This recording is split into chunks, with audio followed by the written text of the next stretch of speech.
아마 부모라면 자식에게 뭐든지 해주고 싶을 겁니다. 자식에게는 제 살도 내어주고 싶은 게 부모 마음이겠죠. 저 역시도 제 딸에게는 뭐든지 해주고 싶은 60대 엄마입니다. 저물어가는 제 나이만큼이나 딸아이도 나이를 먹어 이제 다 큰 성인인데도 왜 이렇게 물가에 내놓는 아이처럼 불안하게만 한지 모르겠어요. 누군가는 이런 절 보고 유난이라 말하기도 하지만 사실 저는 그럴 수밖에 없는 사정이 있습니다. 아마 딸아이에게 벌어졌던 그 일이 아니었으면 저도 좀 덜하지 않았을까 싶어요. 하지만 본의 아니게 큰일을 겪고 나니 저도 어쩔 수 없이 딸을 걱정하는 마음이 더 커진 듯합니다. 저도 결혼을 해봤고 시어머니 모셔봤으니 남들만큼은 시집살이를 겪어봤습니다. 무서운 시어머니 호령에 혼도 나고 동네 엄마들과 몰래 시어머니 욕도 해봤지만 딱 그만큼의 고통이었어요. 남들과 한탄하고 웃어넘길 그 정도의 시집살이 말이에요. 그런데 제 딸이 저보다 더한 일을 겪었을 줄은 상상도 못했습니다. 한번 당한 충격이 쉽게 잊혀지지 않는 건지 저는 지금도 그 분이 다 풀리지 않고 딸이 겪었을 고생이 생각나 손이 떨립니다. 그래서 저와 같이 욕이라도 해주셨으면 싶어 사연을 보내봅니다. 저는 방직 공장에서 일을 하시고 시장에서 장사를 하시던 부모님 밑에서 3남매 중 둘째로 태어났습니다. 집안 사정 때문에 학업을 끝마치진 못했지만 어려서부터 셈에 자신이 있던 전 20살이 되기 전에 상사에서 격리로 일할 수 있었습니다. 넉넉하지 않은 형편에 집안에 도움이 되고자 열심히 살아왔어요. 나도 언젠가는 결혼하고 가정 꾸리고 싶다는 생각을 하면서도 일하기 바빠 연애 한번 제대로 하질 못했죠. 그러다 지인의 소개로 제 첫사랑인 남편을 만나게 되었습니다. 무척이나 멋쟁이던 남편은 인기도 참 많았습니다. 저도 다른 여자들과 다르지 않았고 남편을 처음 본 순간 한눈에 그 사람에게 반하고 말았죠. 남편은 제 처음이자 끝사랑이었고 서로 마음 통했던 우리 사이는 빠르게 진전이 되어 어느새 결혼까지 약속할 수 있었습니다.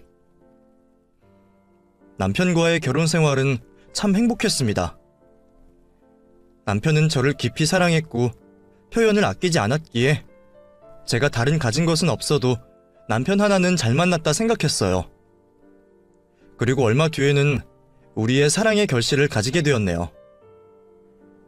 예쁜 우리 딸을 갖게 된 거죠. 우리 두 사람의 사랑을 받으며 태어난 예쁜 딸은 저와 남편을 반씩 닮아 눈에 넣어도 아프지 않을 정도였죠. 딸아이가 커가면서 부리는 재롱에 하루하루 시간이 지나는 게 아쉬울 정도였습니다. 남편도 요즘 말로 딸바보가 되어 항상 퇴근길을 뛰어오곤 했어요. 저도 그런 남편의 마음을 알기에 항상 조심하라고는 말했지만 더 강하게 제지하지 못했죠. 그런데 제가 그 말을 좀 더 강하게 하지 못했던 게 결국 제 평생의 한이 되고 말았습니다. 여느 날처럼 저녁 식사 준비에 한창일 때 집으로 전화 한 통이 걸려왔어요. 바로 남편의 사고 소식이었죠. 퇴근길에 집으로 오던 남편이 차 사고를 당했고 머리에 충격을 받아 위급한 상황이라고 했습니다. 서둘러 병원으로 오라는 전화를 받은 저는 급히 딸아이를 데리고 정신없이 병원으로 향했습니다. 하필 퇴근길이라 막히는 길을 뚫고서야 겨우 병원을 도착했을 때는 남편은 이미 싸늘한 시신이 되어 누워있었습니다. 그때는 사랑하는 제 딸도 눈에 보이지 않았어요. 싸늘하게 식어 누워있는 남편 모습만 들어왔던 저는 어린 딸을 방치한 채 남편의 시신을 끌어안고 한참을 울었습니다. 오늘 아침까지도 따뜻했던 남편의 품이 왜 이렇게 차가운지, 금방이라도 일어나 울고 있는 저를 다독여줄 것 같은 남편은 제가 한참을 울어도 일어나지 않았어요. 그렇게 정신없이 오열하던 저는 결국 혼절까지 하고 말았죠. 깨어나자 식구들이 저에게 건네는 위로에 저는 그제서야 제 남편이 죽었다는 걸 인지하게 되었습니다. 분명 퇴근하며 저와 딸아이를 볼 생각에 들떠 있었을 남편을 생각하니 정말 미칠 것만 같았습니다. 가족들 모두 제 탓이 아니라 했지만 남편의 죽음이 모두 제가 부족해서 벌어진 것만 같았어요. 하지만 현실로 돌아와 남편의 죽음을 인정하고 남편 떠나는 길 마음이라도 편하게 보내주어야 했어요. 장례를 치르고 나서 남편 잃은 마음에 정신을 놓고 살았지만 당장 돈을 벌지 않으면 우리 모녀 앞길이 막막했기에 저는 다시 일터로 나갈 수밖에 없었어요. 먹고 사는 게 급하니 어떻게든 살아야 했지만 저는 제정신이 아니었습니다. 일은 하고 있었지만 아무런 의미도 목적도 없이 삶을 이어갈 뿐이었죠. 퇴근을 하고 집으로 돌아오면 전 어두운 방에 홀로 앉아 멍하니 하늘만 바라봤습니다. 그때는 무슨 생각을 했는지도 모를 만큼 잡다한 생각으로 머릿속이 가득했죠. 그땐 친정 부모님도 딸도 제 스스로도 눈에 들어오지 않았습니다. 그러다 제가 정신을 차리게 되는 일이 있었어요. 그날도 슬픔에 빠져 하늘만 멍하니 바라보고 있을 때 문득 딸아이가 저에게 말을 걸어왔습니다. 엄마, 많이 힘들죠? 상은이가 엄마 힘내라고 라면 끓여놨어요. 엄마 라면 먹고 힘내세요. 아빠의 죽음은 이해를 못해도 더 이상은 아빠를 볼 수 없다는 말에 며칠이나 울며 힘들어하던 딸아이였어요. 이제 겨우 6살도 안 된 아이가 어떻게 라면을 혼자 끓였는지 한강물이 된 라면 냄비를 들고 저에게 힘을 내라는 아이의 말에 저는 아이를 안고 오열하고 말았습니다. 제 울음에 자기가 잘못한 듯 미안하다며 우는 아이를 보자 제가 얼마나 잘못 살고 있는지 그제서야 정신이 번쩍 들었어요. 남편과 저를 반반 닮은 딸아이를 남편의 유산으로 생각하고 잘 돌봐야 했는데 엄마가 되어 정신도 못 차리고 혼자 힘들다며 슬픔에 빠져 있었다니 저는 정말 엄마라 불릴 자격도 없었습니다. 그날 그렇게 저는 아이가 끓여놓은 그 라면을 울면서 먹었습니다. 팅팅 불어 남들 보기에는 라면이라고 볼 수 없을 모습이었지만 소중한 딸아이가 슬픔에 빠진 엄마를 위해서 고사리 같은 손으로 해준 여느 값비싼 음식보다 더 귀한 라면이었어요. 눈물, 콧물 범벅으로 먹던 라면이지만 아직까지 그 라면 맛이 잊혀지지 않네요. 그날부로 정신을 차린 저는 딸을 위해서 열심히 살았습니다. 물론 다른 엄마들에 비하면 빵점짜리 엄마일지 모르겠지만 그래도 저는 많이 노력했습니다. 돈도 중요했지만 어린 딸과 함께 시간을 보내고 싶어서 일터에 양해를 구하면서 아이를 데리고 다녔습니다. 그렇게라도 해야 아이와 시간을 좀 더 보낼 수 있고 혼자 남은 아이를 외롭지 않게 할 것 같았어요.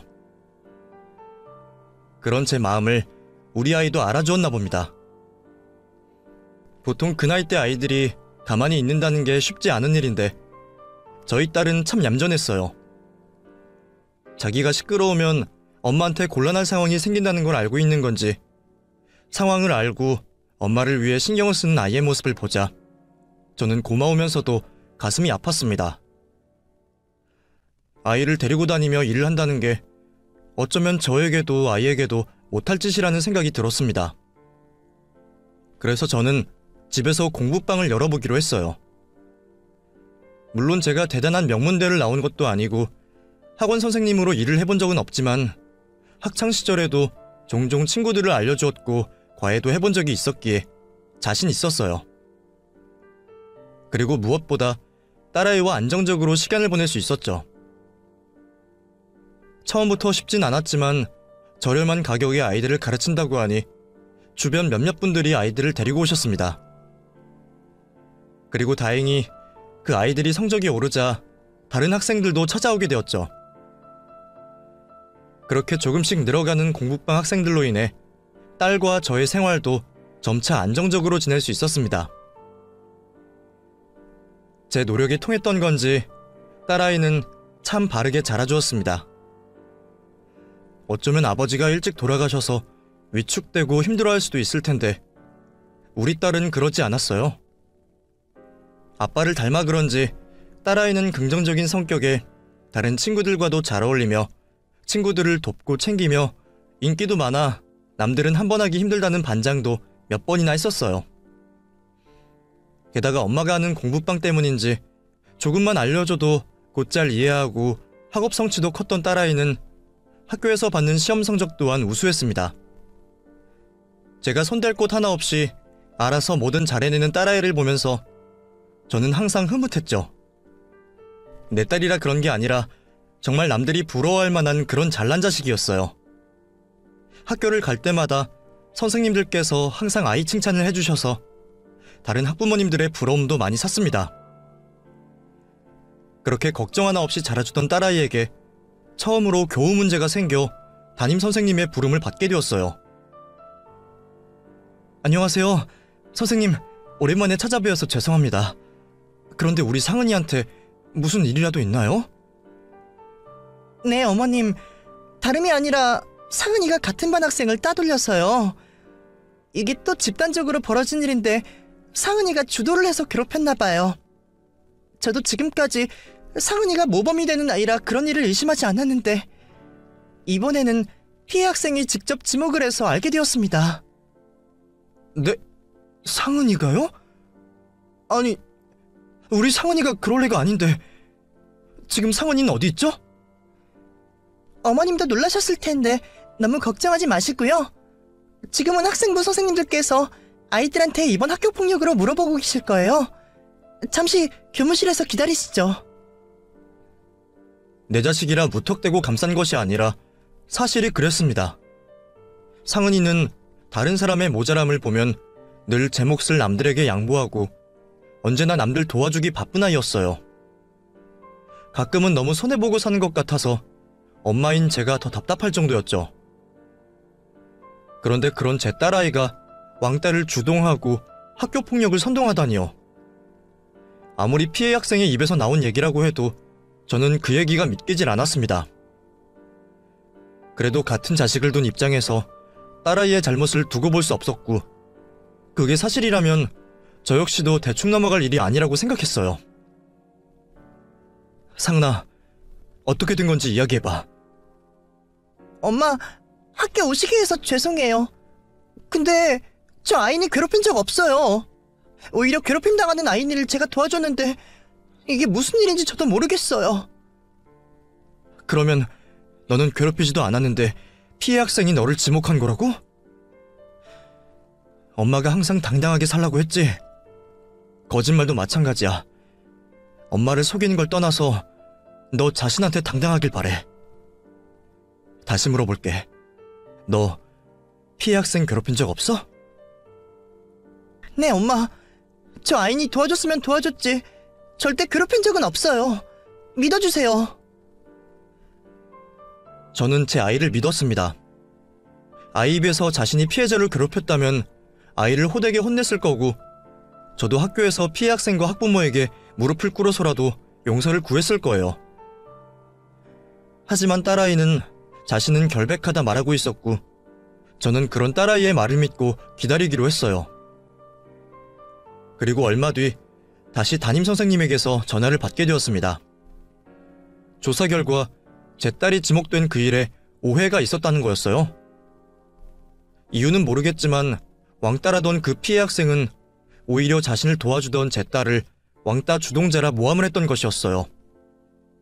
학급 친구들의 증언과 증거들로 다행히 오해가 풀리긴 했지만 저는 제 딸을 모함하여 힘든 시간을 보내게 한 그 피해 학생에게 사과를 받고 싶었습니다.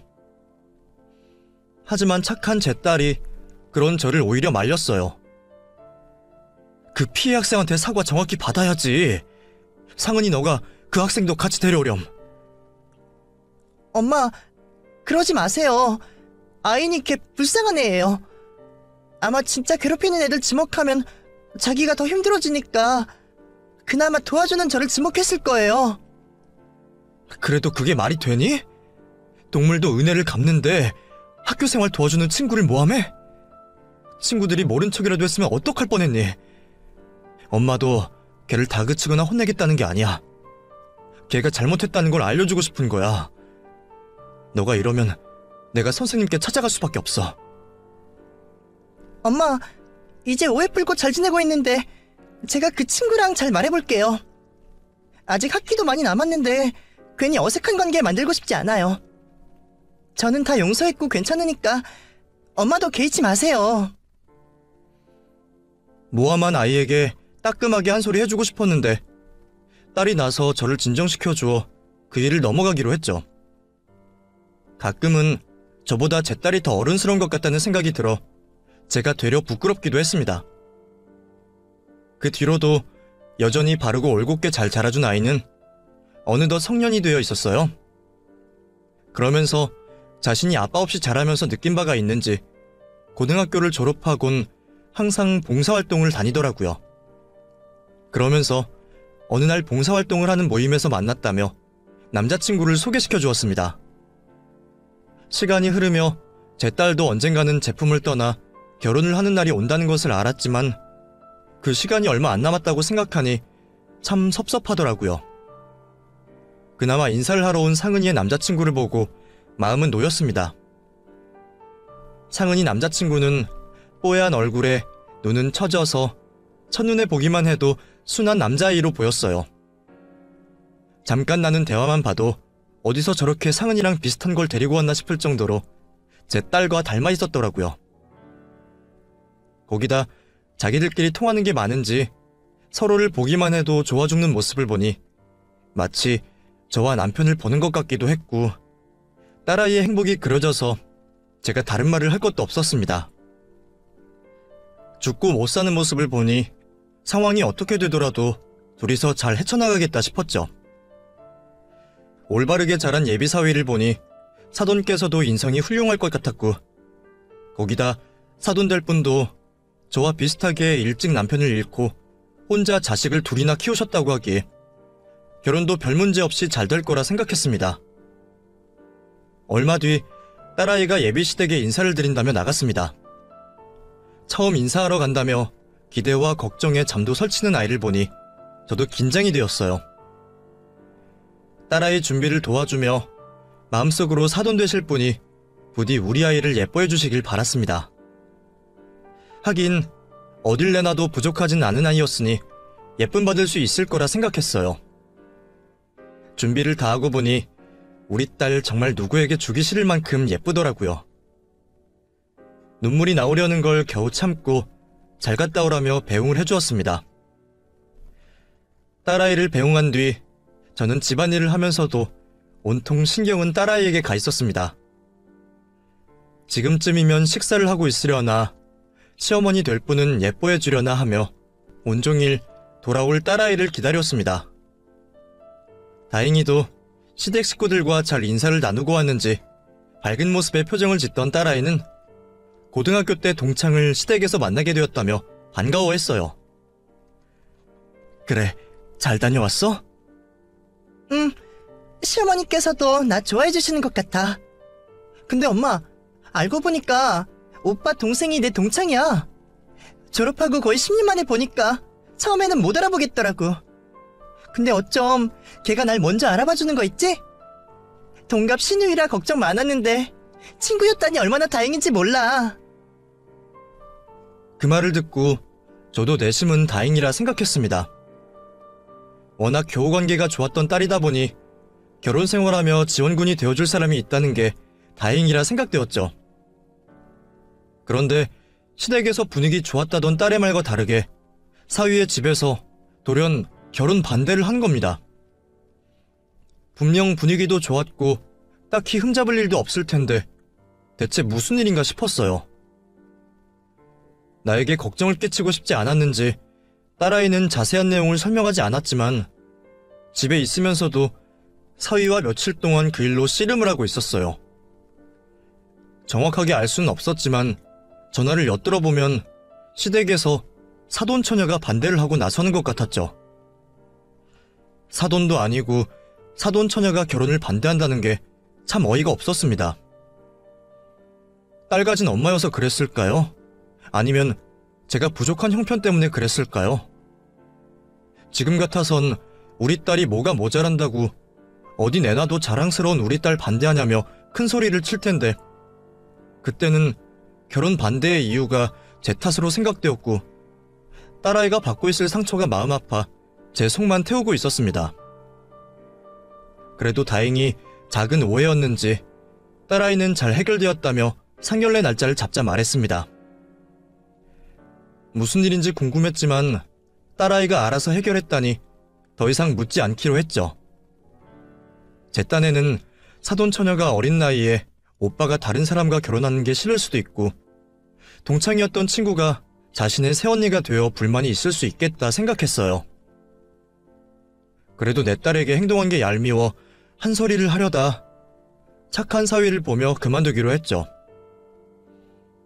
사돈 될 분도 그리 나빠 보이진 않고 상견례 자리는 별탈 없이 서로 결혼에 대한 것들을 정할 수 있었습니다. 혼주 한복을 맞추고 입을 때까지는 별 생각이 없었는데 결혼식 전날 밤이 되니 그제서야 마음이 복잡해지더군요. 잠이 오지 않아 사진첩을 꺼냈죠.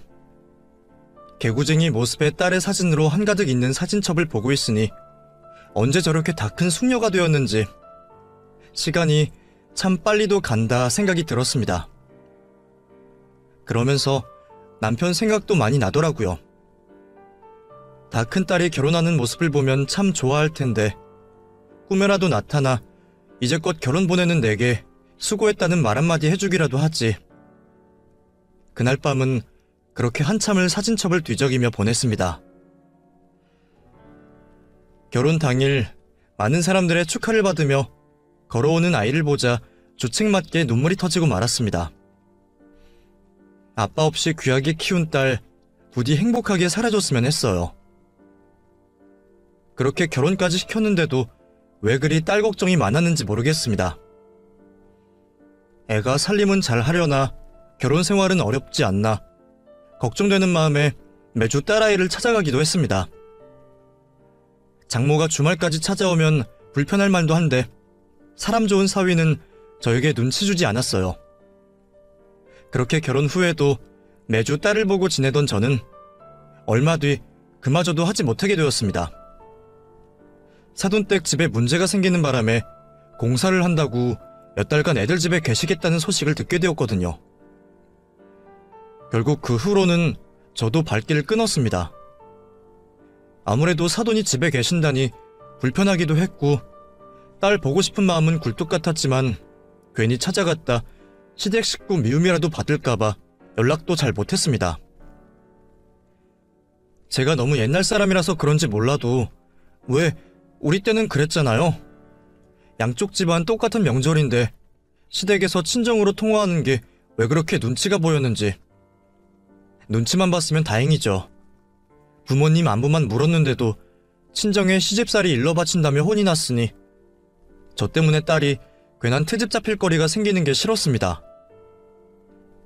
제가 마음이 어떻건 딸만 행복하고 편하게 살면 되니까요.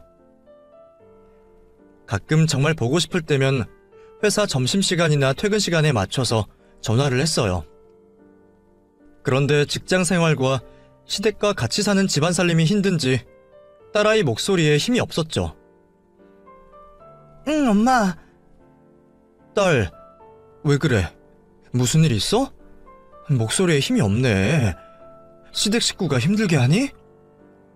아니, 다들 잘해줘. 그냥 요즘 회사 일이 많이 힘드네. 엄만? 몸은 아픈 데 없고? 나야 괜찮지. 일 때문에 피곤하면 엄마가 보약이라도 한 첩 해서 갖다 줄까? 집에서 먹기 눈치 보이면 회사에 두고 먹어도 되니까. 아니야, 괜찮아, 엄마. 나 이제 집 앞이야. 내가 나중에 통화할게. 사랑해, 엄마. 엄마에게 걱정 끼치기 싫어 애써 괜찮은 척하는 딸아이 마음을 알기에 별것 아니라 말하는 딸이 걱정이 되었습니다. 마지막 딸의 기운 없는 목소리가 걸렸던 저는 결국 딸아이 집으로 찾아가기로 마음먹었습니다. 아이가 좋아하는 음식들을 챙기며 준비를 한참 하는 중에 갑자기 사위에게서 전화가 왔어요. 상은이가 쓰러졌다는 말을 하면서 말이죠. 전화에 놀란 저는 곧바로 사위가 말해주는 병원으로 갔습니다. 그러면서 떠올리고 싶지 않았던 그날의 기억이 떠올랐습니다. 남편이 병원에 실려가 제가 택시를 타고 갈 때도 딱 이런 퇴근 시간이었어요. 그 생각을 떠올리니 혹시 우리 딸도 잘못되는 게 아닐까 몸이 덜덜 떨렸습니다. 그날과 같은 비극을 다시는 겪고 싶지 않았습니다. 택시비를 건네주고 도로 한복판에 내려 병원으로 뛰어갔습니다. 거기까지 가면서도 남편에게 얼마나 빌었는지 몰라요. 제발 우리 딸은 데려가지 말아달라고요. 아직 못난 어미가 못해준 게 많으니 살려달라 속으로 빌고 또 빌었습니다. 그렇게 도착한 병원에서 사위를 만나게 되었고 딸아이는 검사를 받고 있다 했죠. 무슨 일이야? 상은이가 왜 쓰러져? 모르겠어요. 저도 회사에 있다가 알게 되어서요. 어머님 말씀으론 주방 쪽으로 쓰러져 있었다고. 그래서 의사는 뭐라고 하고 뭐 때문에 그렇다니? 의식이 아직 없는 거야? 네. 의사도 검사를 해봐야 알겠다고 그러네요. 검사는 오래 걸렸습니다. 원인을 쉽게 알 수 없는지 한참이 걸렸어요. 그렇게 오래 기다려 알게 된 딸의 병명은 듣기에도 생소한 병명이었습니다. 락트인 신드롬이라는 희귀한 병명이었죠. 온몸이 마비가 된 것처럼 움직일 수 없었고 의식은 있었지만 반응을 하지 않았어요. 그렇다고 뇌사 상태나 식물인간도 아니었습니다. 의사 선생님 말로는 몸에 정신이 갇혀있다고 생각하면 된다 했습니다. 다행히 빠른 발견과 조기 치료로 뇌에는 문제가 있지 않았지만 언제 회복될지는 전혀 알 수 없다 말하셨어요. 왜 갑자기 내 딸에게 그런 몹쓸 병이 생긴 건지 억울한 생각이 들기도 전에 그래도 무사히 살아만 있어주어서 감사했습니다. 그리고 더 끔찍한 일이 생기기 전에 대처를 잘해준 사위와 사돈에게 감사했어요. 그렇게 제 딸은 사지가 마비되어 꼼짝없이 누워있었고 그날부터 저는 아이를 깨우기 위해 모든 노력을 다했습니다. 병원에 기거하며 홀로 있는 딸아이 곁을 지켰죠. 매일 깨끗한 수건으로 아이 몸을 닦이면서 제가 뭐라도 할 수 있는 일이 생기기만을 바랬습니다. 힘들긴 해도 당연히 내가 해야 할 일이라 생각했는데 고맙게도 옆에서 사위가 많이 도와줘서 지치지 않고 간병할 수 있었어요. 사실 저도 저였지만 사위 역시 힘들어하기는 마찬가지였어요. 제 앞에서는 죄송하다며 말도 잘 못했지만 가끔씩 몰래 울고 온 건지 눈시울이 벌건 것을 몇 번이나 봤습니다. 이유도 모르고 딸이 그렇게 된 것을 제 탓을 하고 있었는데 사위 역시 자책이 심했을 겁니다. 그 마음을 제가 왜 모르겠나요? 그래도 다행인지 의사 선생님 말론 아이가 말을 알아들을 거라 하셨어요. 의식이 갇혀있을 뿐이니 자꾸 말을 걸어주는 것이 도움이 될지 모른다 하셨죠.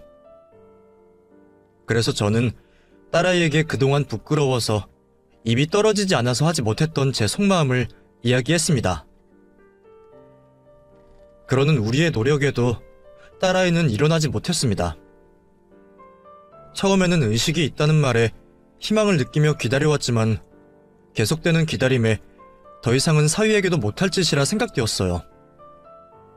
사실 그 생각도 사돈이 찾아와 하신 말에 생각이 들었죠.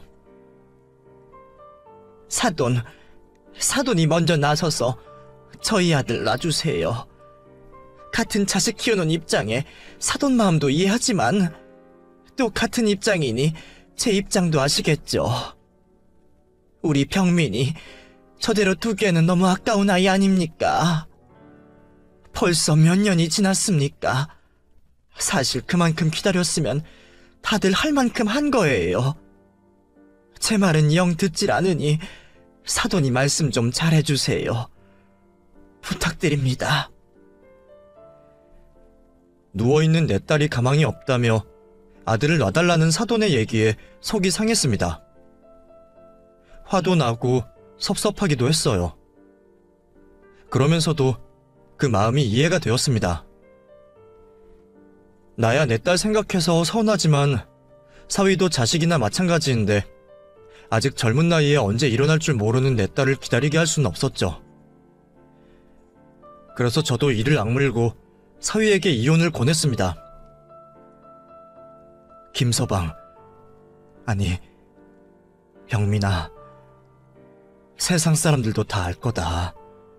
네가 상은이를 위해서 얼마나 노력했는지. 하지만 언제 깨어날지 모르는 애를 언제까지 기다릴 순 없잖니. 너도 아직 젊은 나이이고 상은이는 네가 행복했으면 싶을 거다. 그러니까 너도 이제 상은이는 걱정 말고 새 인생 찾았으면 한다. 장모님, 그게 무슨 말씀이세요? 저 상은이 포기 못합니다. 장모님께서 상은이 포기 못하시는 것처럼 상은이 제가 꼭 회복시킬 거예요. 제가 얼마나 오랜 시간을 기다려야 한다고 해도 제 선택이고 그 일로 누구도 원망하지 않습니다. 상은이와 결혼한 순간 제 인생에 다른 선택은 없어요. 그러니 두 번 다시는 그런 말씀하지 말아주세요. 그 와중에 제가 사위 하나는 정말 잘 두었다고 생각했습니다. 김서방은 다른 누가 봐도 탐낼 사위감이고 남편감이었습니다. 그런 사람이 누워있는 아내를 위해서 남은 평생을 다하겠다니 사위지만 참으로 감사했어요. 그리고 그런 사위와 제 바람으로 딸아이에게도 좋은 일이 생기길 바랬습니다. 그런데 정말로 기적 같은 일이 벌어지고 말았네요. 딱 5년이 되던 해였습니다. 그간 노력의 응답이라도 하듯 딸아이가 정신을 차리고 움직이기 시작했습니다. 곧바로 의사를 불러 기다리는데 아이가 겁에 질려 어눌하게 제발요, 잘못했어요, 살려주세요라는 말을 하고 있었습니다. 상은아, 엄마야, 무서워하지 마. 다행히 곧바로 의사가 와 딸의 상태를 살폈고 5년 만에 회복에 일시적 쇼크일 수 있다며 처치를 해주었습니다. 얼마 뒤 아이는 진정이 되어 다시 의식을 차려갔고 드디어 저를 보고 말을 걸어주었습니다. 엄마? 정말 엄마 맞아? 그래, 엄마야, 엄마 맞아. 저는 딸을 안아 안심시켰고 딸은 한참을 제 품 안에서 울었습니다. 한참 만에야 딸아이는 정신이 돌아온 듯 싶었어요. 아까는 경황이 없어 사위와 시댁에 알리지 못해 연락을 하려는데 아이가 저를 막더군요. 그리고는 아직 어눌한 말로 자신에게 있었던 지난 일을 저에게 설명해 주었습니다. 시작은 사돈처녀였어요. 동창이라며 딸이 반가워하던 사돈처녀는 알고 보니 예전 딸이 고등학생 때 학교폭력 주동자라며 모함을 했던 그 학생이었습니다. 그동안 사돈처녀는 제 딸에게 자격지심이나 질투를 느꼈던 것 같습니다. 홀어머니 밑에서 자신과 비슷한 환경에서 살고 있는 딸을 보면서 자신과 많이 비교했었나 봅니다. 열등감인지 뭔지 그때도 자격지심에 제 딸을 학교폭력 주동자로 모함을 했고 결국 자신의 거짓말이 들통나자 모든 원인을 상은이에게 몰아가며 미워하는 마음을 키웠다고 합니다. 그러다 세월이 흘러 어쩌다 옳게 신우이 사이로 만나게 된 거죠. 이전 고등학교 때 일을 잊었던 상은이와 달리 증오심을 품고 있던 사돈처녀는 또다시 거짓말을 하며 결혼을 반대했다고 합니다. 오빠, 최상은 걔 진짜 나 엄청 괴롭혔다니까? 걔가 성적이 좋아서 선생님들이 일을 축소한 거야. 아이나, 그만해라.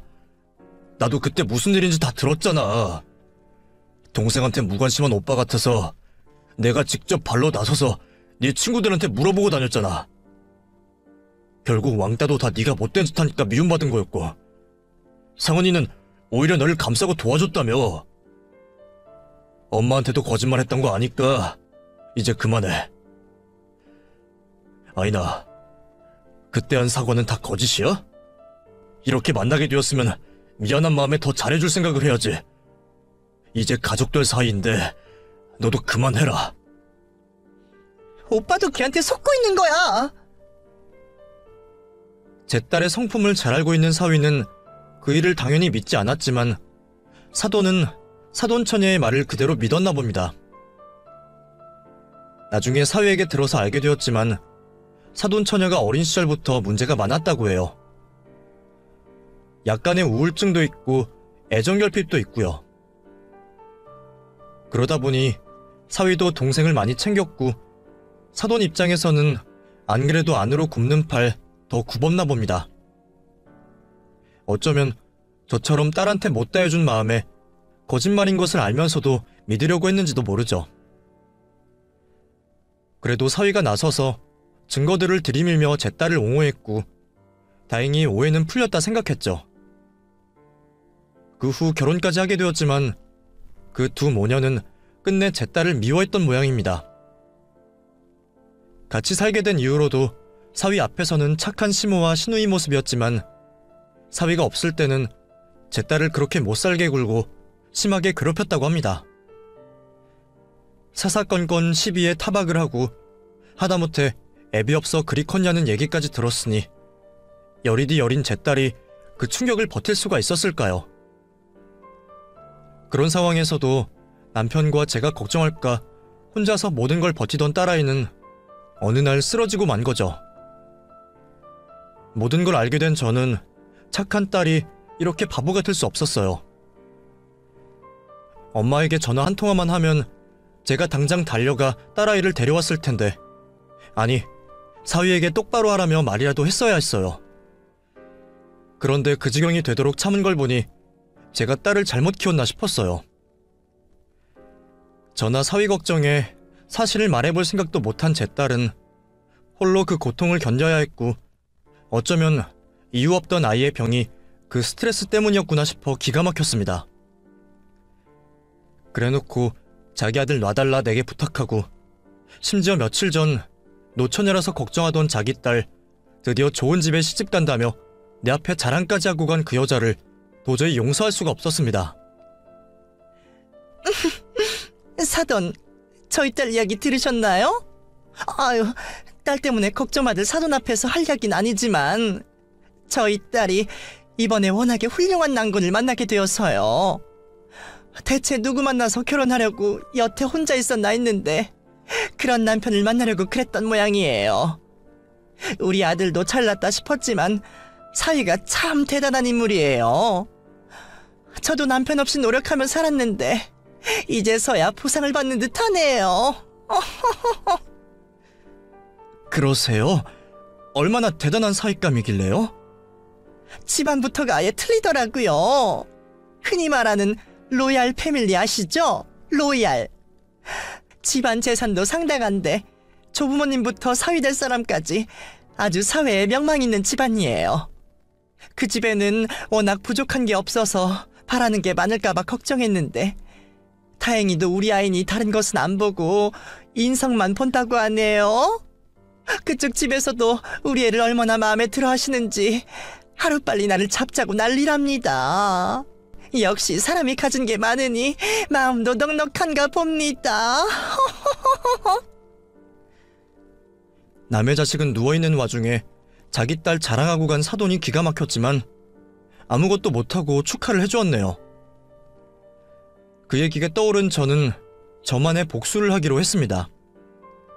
법적으로 무슨 방법이 없나 싶어 변호사 사무실들을 다 돌아봤지만 몇 년 전 딸이 당한 일들을 입증하기도 힘들고 처벌도 쉽지 않다고 했습니다. 결국 제가 직접 저지르는 수밖에 없었습니다. 딸아이는 이 와중에도 일어났으니 다행 아니냐 말했지만 저는 더 이상 그 모녀의 악행을 두고 볼 수 없었고 내 딸 눈에 피눈물 나게 한 그 여자에게 잠시나마 똑같은 지옥을 돌려주고 싶었습니다. 그 집 딸년이 상견례하는 날짜와 장소를 알게 된 저는 독한 마음을 품은 채 그 자리를 찾아갔습니다. 며느리와 새언니를 그렇게 만들어 놓고도 죄책감 없이 하하호호하고 있는 모습을 보니 당장에 상이라도 뒤엎고 싶었지만 상대방 측은 무슨 죄겠어요. 어머, 사돈, 무슨 일로 여기 오셨어요? 안녕하세요. 저는 저기 있는 며느리분 오빠 장모 되는 사람이에요. 저도 자식이 있고 결혼시켜봐서 알지만 결혼이라는 게 얼마나 중요한 일인가요. 들어보니 대단하신 집안에 잘 키운 아드님이신 것 같은데 귀하게 키우신 아드님 괜한 여자한테 사기 결혼 당하시면 안 되지 않습니까? 이걸 보고도 결혼시키실 생각이 드실지 모르겠지만 이것 좀 보시는 게 좋을 것 같아요. 그리곤 제가 직접 제본까지 해온 책자를 남자 측 사람들에게 하나씩 드렸습니다. 그곳에는 제가 직접 발로 뛰고 만나서 이야기를 들은 내용을 빼곡히 적어뒀거든요. 혹시나 제가 깽판을 치다가 말도 꺼내지 못하고 쫓겨날까 싶어 미리 준비한 것들이죠. 그것들이 내 딸에게 무슨 짓을 했는지 그 딸년의 실체를 낱낱이 알려주기 위해 초등학교 친구부터 대학 친구까지 정말 만날 수 있다면 다 만나봤습니다. 얼마나 개차반으로 살아왔기에 사돈처녀를 기억하는 친구들은 하나같이 못된 친구였다고 말을 하더라고요. 그리고 제일 마지막 단락에는 제 딸아이의 경험담을 적어놨죠. 물론 같이 살며 괴롭힌 내용까지 말이죠. 두꺼운 책을 다 읽기도 전에 이미 이런 소동이 불편한 건지 남자 측 식구들께선 벌써 자리를 일어서려 하셨습니다. 하기야 명망 있는 집안에서 자부 있는 결혼을 시키려고 하겠나요? 정말로 그 딸년이 뭐가 잘난 것도 아닌데 말입니다. 결혼관에서는 좀 미뤄야 할 것 같습니다. 저희 가족 모두 상의 후에 아들 통해 연락을 드리죠. 아니, 사돈, 사부인. 자기야, 이거 다 거짓말이야. 나 지금까지 봐왔잖아. 나랑 내려가서 이야기하자. 내가 연락할게. 오늘은 들어가서 쉬어. 울고불고 매달리며 한바탕 난리가 난 상황에서 당장 남자 바짓가랑이라도 잡아야 했는지 정말 볼만했죠. 그리고 그제서야 제가 눈에 들어왔는지 본색을 보이더군요.